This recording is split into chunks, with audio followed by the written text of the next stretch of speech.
Ikki mashinasini tagini shu holatda oxirgi marta qachon ko'rgansizlar ukalar? Balonlarga, hadovoylarga bitta e'tibor berpaysizlar. Ximchiskani yorib prosta bo'ldi.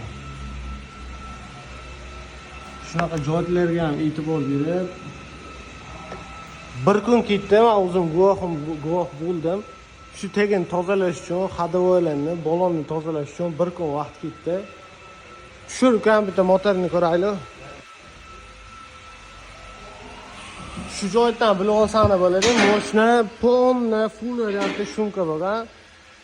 Shumkalarni keyin ko'rsatamiz. Sababi hali ichida sidinalar o'rnamagan. Bu prosta tagini pardoz andoz qilish jarayoni. Hozir sizlarga motorini bitta ko'rsatamiz. Eng maza qo'radigan joy shu joy bo'ladi, okalar. Zavod bo'ldi mashina. Zavodda ham ozgina chang bilan chiqadi, lekin bu yerda chang degan narsa yo'q. Bitta har bitta detallarga alohida yondashilgan, mehrni bergan ukam. Shunaqa xizmatlar bo'lsa bemalol kelaverasizlar, motorni ham beramiz.